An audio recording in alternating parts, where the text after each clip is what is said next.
Hi, I'm Mike with House on the Mend, and in this video we're going to be reviewing the Nicebay Cordless Handheld Vacuum, complete with its own cradle and accessories. So let's get started. House on the Mend. So I'm neither paid nor sponsored by Nicebay. They simply reached out to me, offered to send me this little vacuum for free for my independent review. So let's unbox it, see what all comes in the package. We'll charge it and we'll run it through some tests.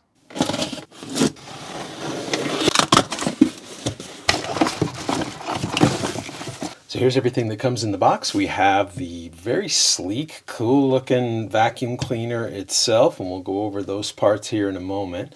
You also get two attachments. This one is called the multi-surface head, and it is a flat head that's kind of actually slightly beveled and has what feels like a lint brush kind of padding on either side of it.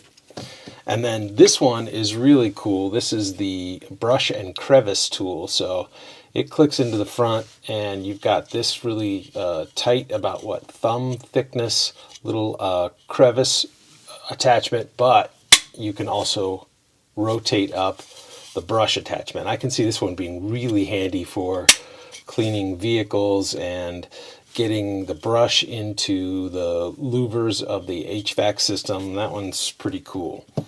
We have a spare HEPA filter that goes right in here. More on that in a moment. And then there's two pieces to the charging base. So this piece here is going to click into place. We'll do that in a second. And then there's room back here for both of the brush attachments to sit so they don't get lost. These two contacts here, once this is properly installed, will touch right here on the vacuum cleaner and will charge it.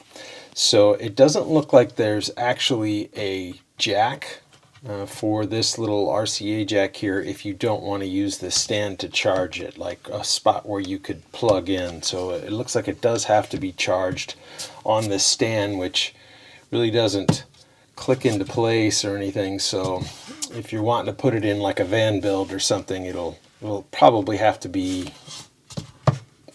strapped onto this while you're driving or put away. So as we look at the unit itself, this is the handle back here. It's all very shiny plastic, so it's going to get your fingerprints all over it right away. We have the power button here that controls the speed of the vacuum. There's two speeds, and also turns it off. We have the display screen here. So, and then this button up here is for disconnecting the front to clean out whatever you vacuum. So let's press the button one time. That's the low speed. This little indicator right here that's just 3 fans comes on. One more click turns it to high speed, and that's indicated right here by the multi-pronged little fan. We see the battery life indicator.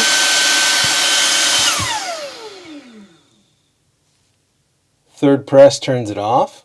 And right below, what you're not seeing is another little indicator that says clean HEPA. So the tool will sense when there's too much restriction and tell you to clean the filter. And to do that, we press the button and remove this front portion. If you want to really clean it out, you can take this off and rinse this portion out after you remove the filter. So to do that, there's a little finger catch right on the filter. The whole section comes out. That can be washed. And then you pull the filter out. It doesn't twist or lock or anything. It's just a friction fit on a rubber gasket. And both of these can be rinsed off with clear water. And then the directions say you need to let it all fully dry before putting it back in. Now, it's pretty easy to dry this one if you wanted to, and then just use the backup filter and you can get right back into action if you happen to still have more vacuuming to do, but you got something grimy in there. There's a little notch on top of the filter, so it can only go in one way back into the unit. Also, there's only one way for it to go back onto the front.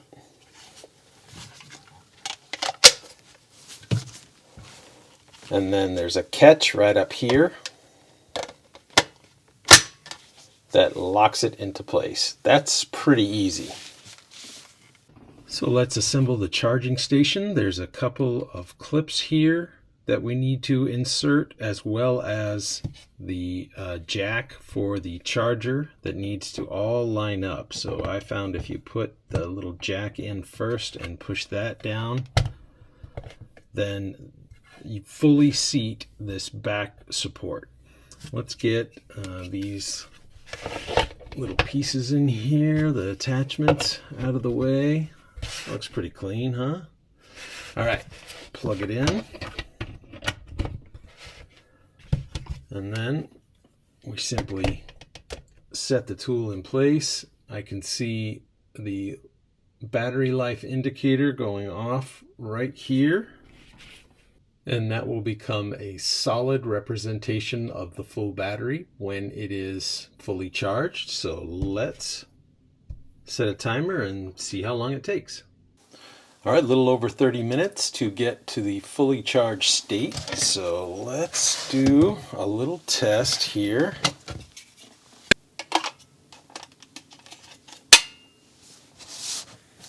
This is the back of my wife's hair dryer, and it's got all kinds of lint and little bits of hair and things in it. So let's try the first setting and see how quickly this brush and vacuum can clean it up.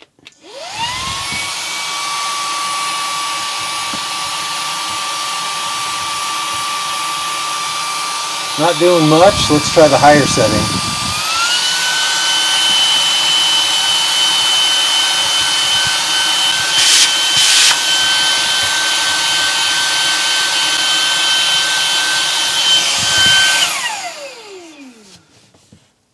Well, it eventually got it, but not very impressive. All right, we're out here in the garage, so no one in the house will have to listen to this thing run. Let's see how long at the high speed the battery lasts.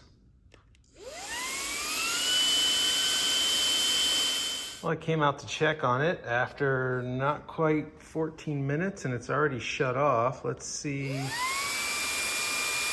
Still showing, oh, there's the battery drop. Down to 2 bars.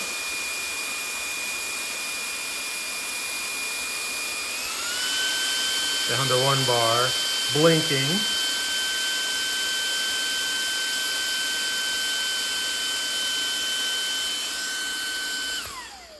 And shut off. So somewhere less than 13-14 minutes. Ambient temperature in the garage is about 74 degrees Fahrenheit. Let's see how our tool is. Ooh, yeah. Hot back here where the batteries are, I presume.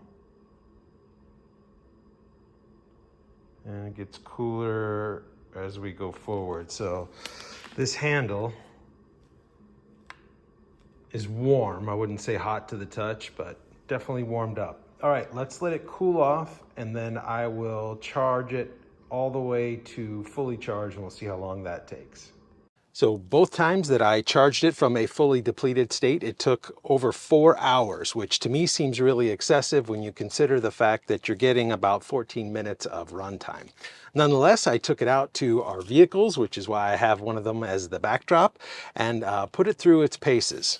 I found that the multi-service head did a great job on the seats because it has these little side slots that relieve some of the suction, but it didn't work well on mats or much of anything else. The crevice tool was great for getting into tight spots like between the seats and the door of the vehicle. Now the brush did pick up hair pretty well, but little else due to the standoff. I think the bristle length of the brushes should be about half as long because it's too far away from the actual suction of that crevice tool attachment and did not pick up very well at all. Now when it came time to clean out all the debris, it was a lot harder than I expected. In fact, as you see here, once I pulled everything out, I had to get in by hand and run my fingers up and down the ridges of the filter to try to get all of that debris and basically hand pick it all out. So I think there should be some sort of fabric that wraps around the actual filter element itself, and that way the stuff couldn't get really stuck inside those little baffles and ripples in the filter. Now, admittedly, 14 minutes of runtime is not very impressive. However, it's better than this one with the largest battery I have for it. In fact, it's this dusty because I don't even use it anymore. The battery life is so poor.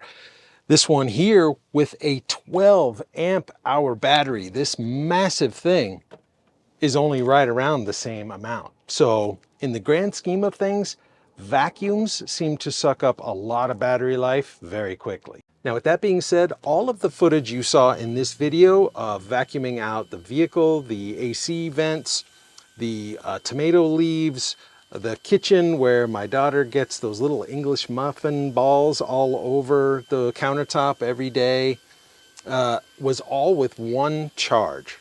I think where a vacuum this size excels is that it's perfectly suited for small jobs.